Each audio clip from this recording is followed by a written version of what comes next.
असल चेहरा भारतीय जनता पार्टी का सामने आया है और यह बहुत बड़ा मुद्दा है। आज पार्लियामेंट, कल सुधांशु जी डिस्कस करेंगे, आज लोकसभा डिस्कस कर रहा है।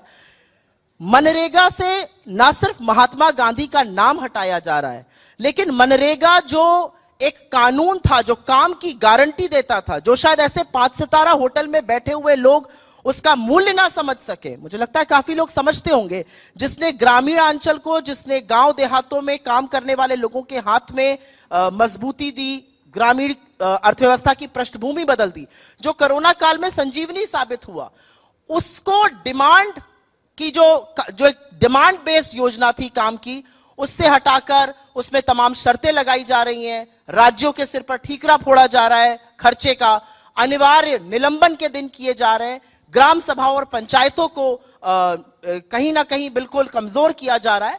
और मुझे लगता है कि जो एक उसका प्रयोजन था कि अगर आप डिमांड, और ये अंतिम बात मैं कहूंगी, अगर आप डिमांड करेंगे तो आपको काम मिलेगा, भुगतान करेगी सरकार।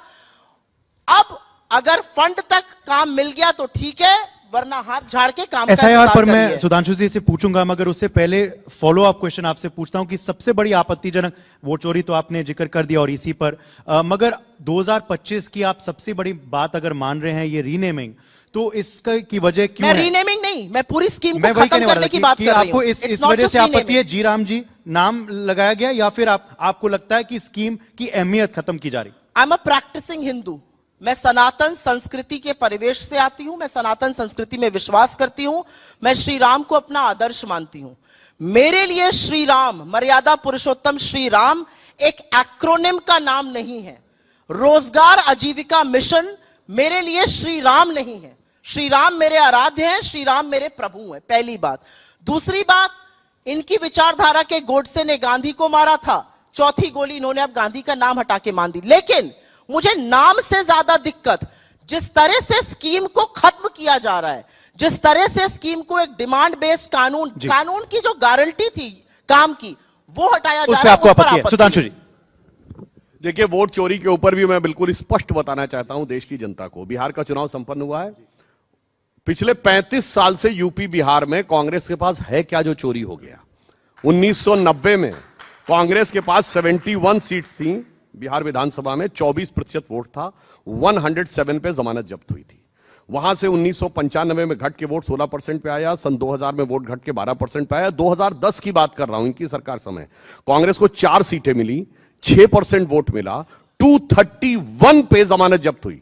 2010 4 सीटें, 6% वोट, 231 पे जमानत जब्त, और उसके बाद कहते चोरी हो गया।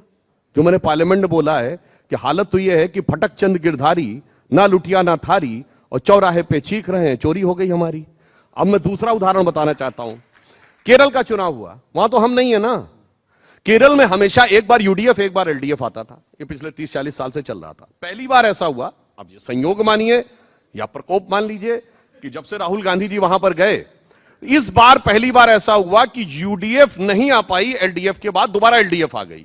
तो मैं पूछना चाहता हूं वहां वोट किसने चोरी कर लिया केरल में? अभी केरल नगर निगम का चुनाव हुआ, वो तो राज्य के चुनाव आयोग ने कराया, राज्य सरकार, केंद्र सरकार, केंद्रीय चुनाव आयोग का कोई रोल नहीं था। हमने तिरुवनंतपुरम के नगर निगम में शानदार सफलता हासिल की, बाकी जगहों पे कांग्रेस और लेफ्ट ने एक दूसरे को हराया।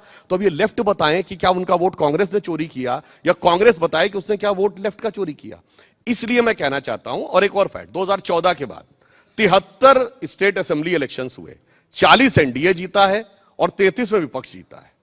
मतलब 40 में हम जीते हैं तो चोरी है, और 33 हो तो वो बहुत अच्छा है। मुझे लगता है एक और बात है, बिहार विधानसभा चुनाव से पहले देखें, ये अपने गठबंधन की एग्रीमेंट्स नहीं कर पाए, ये सूची प्रत्याशियों के नहीं जारी कर पाए, कई जगहों पे फ्रेंडली फाइट होती रही। मुकेश सहनी जी का ऑन रिकॉर्ड एक इंटरव्यू में कहा, भाई इसमें कोई जातियों में विद्वेष नहीं पैदा करना चाहता।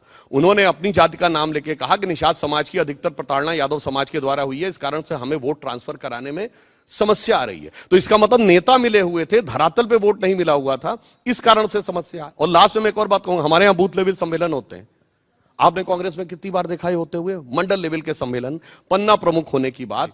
तो ये सब वजह थी, इस वजह से आप वहां जीते। एक्टिविटी भी दिखनी चाहिए ना। अब इससे पहले मैं उनसे जवाब लूं जी, ये नए बिल पे आप क्या कहेंगे? नहीं, अभी आप पहले मुझे इसका जवाब रिबट कर लेने दीजिए, उसके बाद आप नए बिल पे बात। नए बिल पे नहीं, आप SIR दोनों वाले चीजें आपने बिल पे जो बोल बोला, चुकी उस पर जवाब दे है। देंगे। अरे आप उस फिर बिल नए पे तो बोल चुकी है बोलिएगा। ना, बिल पे तो बोल दें। चलिए, आप फिर इतना ही डबल चलिए टाइम। ग्रामीण वाले उसके ऊपर।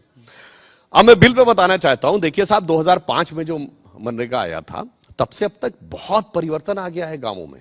अब सारे गांवों में इलेक्ट्रिसिटी है, गांवों से रोड कनेक्टिविटी है, अधिकांश गांवों में नल से जल भी आ चुका है, ब्रॉडबैंड कनेक्टिविटी हो चुकी है गांवों में। For more such videos, subscribe to the NewsX YouTube channel, hit the bell icon.